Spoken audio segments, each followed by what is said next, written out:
What's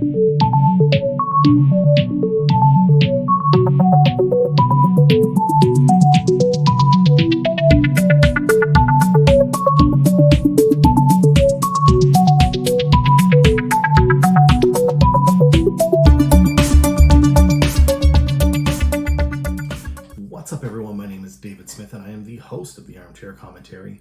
This week, it is basically a wildcard in Major League Baseball. We have the Blue Jays, the Yankees, the Red Sox, and the Mariners still vying for basically two wildcard spots. The Jays are currently playing the Yankees. Tomorrow, if you're interested, I'll be live on the Colorcast app doing my play-by-play for the Jays-Yankees Game 3, the rubber match of the series. Hopefully the Jays will have taken at least one, or if not, be avoiding a Yankee sweep. I'll link that in the bio, and you can come check it out live on the Colorcast app, available on iPhone. I have a download link in my bio. Make sure to check it out. I'd appreciate it if you could download it from my link so they know that I sent you. In the NFL, it has been a crazy kind of up and down season. We're 3 weeks in. There's some teams that are surprised. People are surprised that the Denver Broncos are undefeated. They have not played anyone. The Denver Broncos are a trap, and I don't know how many times I need to say this. The Denver Broncos are a trap. The Denver Broncos are a trap. They're a trap. They're a trap. They're a trap. They played no one. They played no one. They played the Jags, the Giants, and the Jets. Tell me who they were going to lose to in those games. They play the Ravens this week, and that's going to be the interesting game of the week, I think. For Broncos fans, I'm sorry, I just don't see a lot of wins coming after. You still have to play the Chargers, Raiders.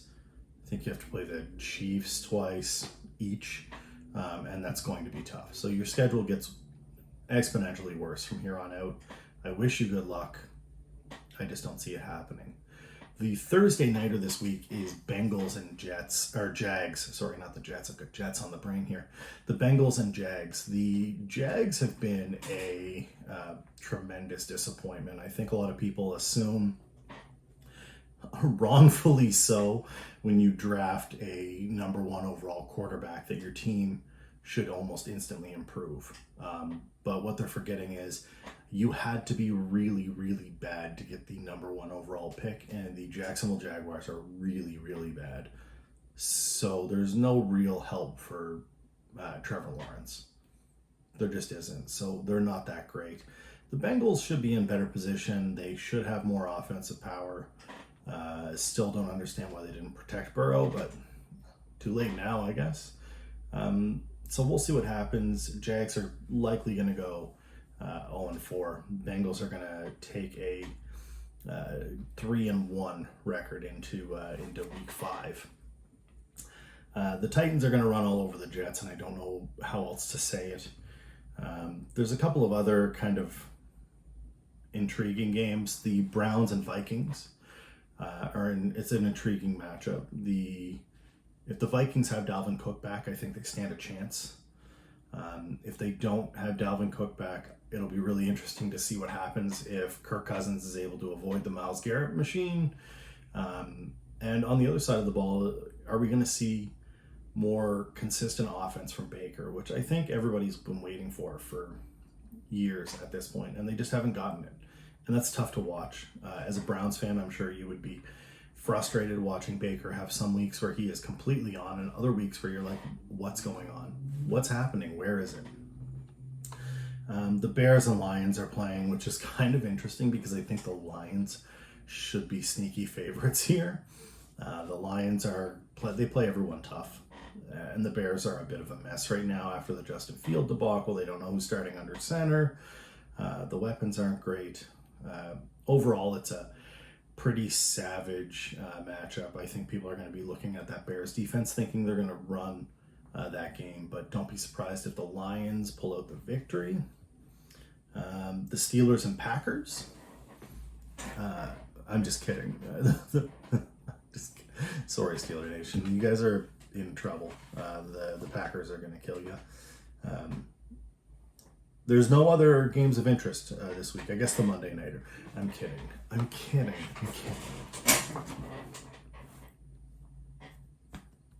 Number 12.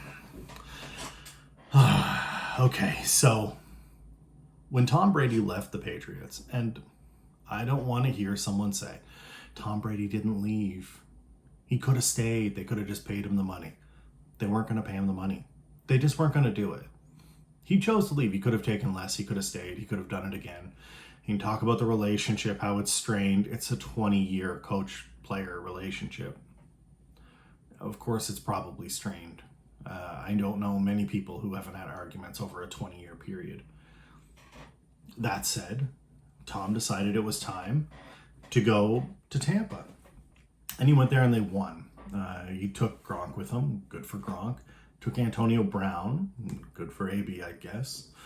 And this Buccaneers team that was built on a really good defense now has Tom Brady at quarterback and is a great team. Although they lost last week to who I think, as I mentioned last week, should be the Super Bowl contender. I guess the number one contender should be the LA Rams. The Tampa Bay Buccaneers are still a very good team. Excuse me. So when I look at this Buccaneers return, Tom's return to Foxborough, there's a whole bunch of stuff, a whole bunch of BS, a whole bunch of inflated media storylines. And I know they need to do it. Of course they have to do it. There's no way around not doing it. You're talking about someone who spent a long time great in the game at one specific team. And he left. And it wasn't very ceremonious. It wasn't a great departure. Brady did not get the fanfare he wanted. He left on, I think, a pick 6 or something to that effect. It was just ugly. The whole breakup was ugly. But that's what happens with scorned lovers. That's what happens with Tom Brady and Bill Belichick. It's what happens with Bob Kraft. It's what happens in sports. When someone thinks that they can do better elsewhere and you're not providing the support that they need, they're going to go. And we've seen it plenty of times in the NFL where it hasn't worked out. So far for Tom, it has worked out. I don't love the matchup. The matchup's ugly. The Buccaneers, by all measures, are a better football team. The Patriots defense ranks 5th. A lot of that is based on playing a really bad Jets team, grabbing 5 picks. Their offense ranks 22nd. Their passing and rushing ranks 20 and 24th. They're not good. The Buccaneers don't run the ball, which isn't really a problem for the Patriots, but they're number 2 in passing, and that's a problem because the Patriots don't defend well against the pass. Maybe J.C. Jackson has a breakout game. Maybe the Patriots can figure something out here, but I look at this and it's one of two things.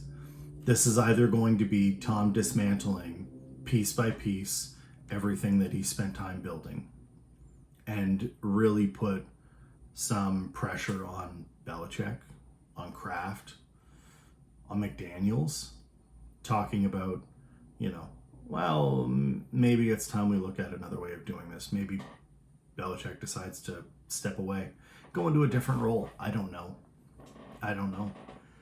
I think that look, you're not going to get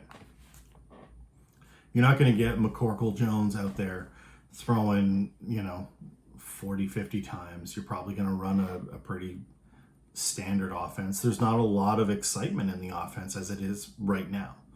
Jonnu Smith has a case of the yips he can't handle, and he asks that Mac Jones sends his way. And unfortunately, that means that it's up to Hunter Henry and Jacoby Myers to carry the offense along with Damian Harris, and I don't see that happening right now. The only thing that could happen is the defense could snap into form. If this defense kicks into form and gets after Tom, I could see that frustrating Tom. The one time you see Tom having, Mr. Brady, Tom Brady, not my friend, I don't know him by name, I don't know why I'm calling him Tom.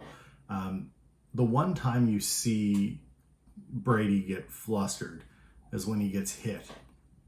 So if there's some way the Patriots can generate some pass pressure, some pressure on Brady, maybe knock him down a few times, which I'm not going to lie, I will love.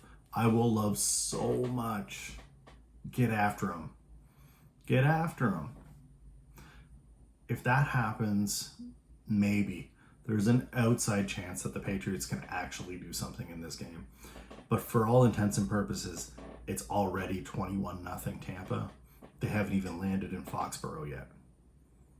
It's that kind of game. It's not going to be pretty. It's either the craziest trap game you've ever seen where the 0-15 Dolphins are trying to win one game and they manage to pull it off, or it's exactly what we all think it is, which is Tom Brady's ultimate dismantling of the Patriot dynasty he helped build. I hope it's the trap game, but realistically, I know it's not. For the Buccaneers, this is basically a blip in the map. I don't see it being anything more than that, and quite frankly, I don't see why they would concern themselves with the Patriots, so that's why I'm hoping that it's a bit of a trap game. I don't expect much there. The other real matchup that I'm super interested in watching is the Monday Nighter, which has the Chargers against the Raiders. The Raiders are 3-0, but they got taken to task by a Miami Dolphins team who probably shouldn't have been able to move the ball at all. And we didn't see that. It showed up, and it was kind of insane how all of a sudden we've got a Dolphins team taking this Raiders juggernaut to OT. What? The Raiders? Darren Waller?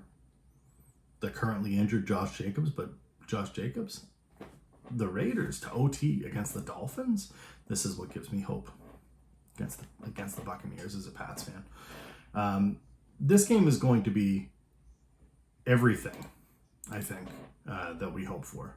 This is one of those, the Raiders offense is number 1. The Chargers is 9. Defense is 14 and 17 respectively.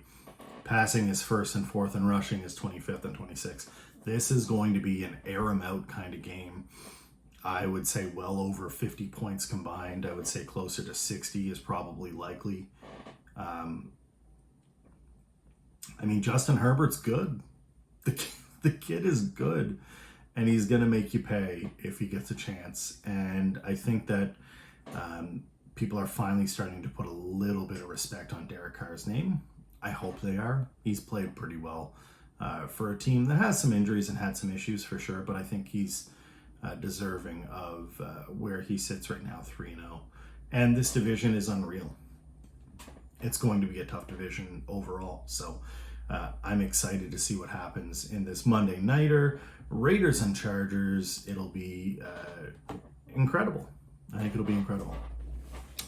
That's really all I have this week. It is a busy week. I am having a mini vacation this weekend. If you're not already following me on the socials, please make sure to do so. Check me out over on YouTube, youtube.com/armchaircommentary. And if you're not subscribed to this podcast, please make sure to hit that sub button. Thank you so much for checking me out. I'll see you next week.